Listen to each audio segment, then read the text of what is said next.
J'ai passé quasiment un mois et demi avec l'iPhone Air, l'iPhone le plus atypique qu'Apple n'ait jamais fait, impressionnant techniquement, mais que personne n'avait demandé, vraiment personne. Au contraire même, on serait tous partants pour un iPhone un petit peu plus épais que les modèles actuels, mais avec une autonomie gigantesque. Sur cet iPhone Air, c'est tout l'inverse. C'est un enchaînement de compromis sur la batterie, les performances, le son, la photo, juste pour gratter 0,9 mm d'épaisseur. C'est l'iPhone le plus fin jamais conçu. Moi, avec tout ce que je teste, malheureusement, il n'y a plus grand chose qui m'impressionne, mais là, avec cet iPhone Air, je me suis vraiment dit, waouh! Ok, là, vraiment, j'ai quelque chose de spécial entre les mains. Ça m'avait probablement pas fait ça depuis l'iPhone 10 qui avait été une révolution en son temps. Regardez la différence d'épaisseur par rapport à un iPhone classique. Je vous assure qu'en main, on sent cette différence. C'est super agréable. Évidemment, hors de question de mettre une grosse coque sur cet iPhone Air. Apple, il faut le souligner, a fait un excellent boulot pour le rendre extrêmement résistant, mais il n'est pas indestructible. Un gros choc sur l'écran, ça reste un gros choc sur l'écran. Donc, soit vous prenez le risque qu'un jour, il tombe et à ce moment-là, c'est terminé. Soit vous prenez l'Apple Care, et alors là, le prix réel de cet iPhone, c'est plutôt 1400 €. C'est évidemment hyper cher pour ce que c'est, et je pense pas que ce soit du génie d'en conclure que le but d'Apple, c'est pas d'en vendre des tonnes. C'est avant tout une démonstration technique, et Apple est clairement en train d'expérimenter en vue de la sortie d'un iPhone pliant d'ici 1 an ou 2, qui devra être suffisamment fin pour ne pas être trop encombrant une fois replié. Cette miniaturisation et avoir réussi à loger tous les composants dans aussi peu d'espace, on peut aussi imaginer qu'Apple essaye de faire la même chose dans des branches de lunettes connectées par exemple. Cet iPhone Air, il aurait pu nous faire patienter jusque-là, si quelque chose qu'Apple n'avait pas du tout prévu n'était pas venu noircir le tableau. On est 1 an et demi après l'annonce d'Apple Intelligence et d'un Siri repensé, plus proactif, capable d'interactions contextuelles et personnalisées, et on n'a toujours rien de tout ça. Cet iPhone Air aurait pu être un super assistant personnel que l'on ait en permanence sur soi. Léger, hyper agréable à manipuler, avec plus de puissance et de RAM que le modèle de base pour faire tourner les modèles en local, mais au final, c'est juste un très bel iPhone, souvent moins bon que l'iPhone 17 standard qui est nettement moins cher que celui-ci. Donc c'est un peu dur à avaler. Moi, en attendant qu'Apple Intelligence rattrape son retard, je suis récemment passé à ce petit outil à peine plus épais qu'une carte de crédit, le Plod Note Pro. C'est une solution de prise de notes tout en un, donc en réunion, en rendez-vous, lors de conférences. Je l'utilise pour enregistrer tout du long et ensuite j'obtiens une retranscription.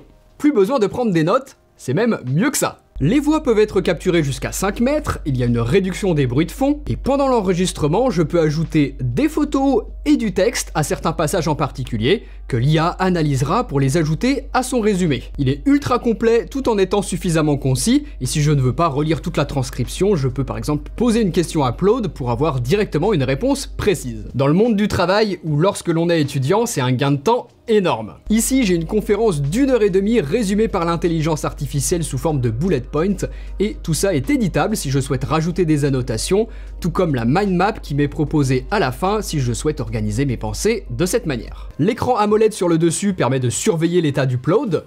Le système MagSafe me permet de l'utiliser pour enregistrer facilement des conversations téléphoniques. Tout est chiffré, vous pouvez donc l'utiliser pour des conversations privées. L'autonomie de 50 heures en enregistrement permet de ne jamais se soucier de ça. Donc si vous aussi vous voulez passer votre prise de notes à la vitesse supérieure, vous avez un lien vers le Plod Note Pro juste en dessous en description de vidéo et qui vous donne aussi 10 € de réduction sur certains modèles, donc profitez-en. Sur cet iPhone Air, il faut vraiment que ce soit ce feeling en main, ce design qui compte plus que tout pour vous, pour accepter tous les compromis qu'a dû faire Apple pour en arriver à ce niveau de finesse. On a par exemple un seul haut-parleur. Le son est en mono, et déjà que le son est rarement incroyable sur les smartphones, là c'est quand même plutôt mauvais. Ça peut très bien ne pas être un problème si vous utilisez systématiquement des AirPods, mais sinon, par exemple, en utilisant l'iPhone Air en cuisinant, en faisant la vaisselle, on entend plutôt mal. Je trouve ça assez désagréable. Et même chose, si vous comptiez par exemple faire des FaceTime en famille lors de repas, par exemple, où vous avez du monde qui parle, peut-être des enfants qui jouent à côté,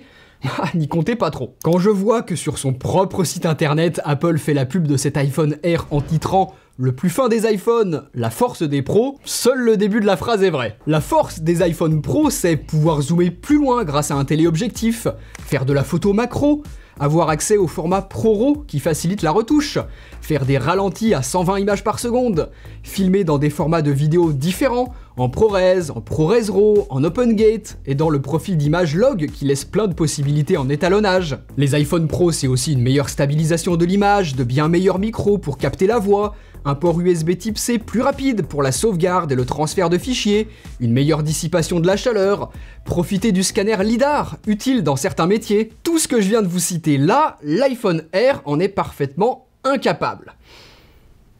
Finalement, ce qu'il va pouvoir faire comme un iPhone Pro, c'est profiter d'un écran 120 Hz adaptatif pour varier de 120 à 1 Hz en fonction de la situation, avoir une très haute luminosité maximale qui monte à 3000 nits en pic en extérieur, la même nouvelle caméra selfie, avec notamment son système qui permet de prendre des selfies en mode horizontal sans avoir besoin de tourner son iPhone. Super pratique et qui donne les meilleurs selfies que l'on ait jamais eu en termes de qualité. On a aussi le double enregistrement en vidéo avec la vue selfie dans un angle pendant que l'on filme avec la caméra arrière. Et enfin, la possibilité de recadrer dans le capteur principal pour simuler une plus longue focale. Ça, c'est pratique lorsqu'on veut éviter de s'approcher physiquement de notre sujet ou qu'on ne peut pas. Mais devinez quoi? L'iPhone 17 standard lui aussi peut faire tout ça. Ce sont plus du tout des fonctionnalités qui sont réservées au très haut de gamme chez Apple. L'iPhone 17 va même être meilleur en photo, en pouvant profiter d'un ultra grand angle que n'a même pas cet iPhone Air. Alors oui, il fait de superbes photos, mais on est ultra limité avec uniquement un grand angle. Le capteur derrière est même plus petit que les autres modèles, ce qui signifie notamment de moins bonnes performances dans des situations de lumière compliquées. Donc la force des pros, non, je suis désolé, pas à nous. La force de l'iPhone standard, ce serait déjà bien, mais c'est même pas le cas, et notamment sur l'un des points les plus importants pour un smartphone, l'autonomie. Alors, déjà, je dois dire que j'ai été agréablement surpris, elle est pas mauvaise comme on pourrait s'y attendre, en tout cas pas dans tous les scénarios.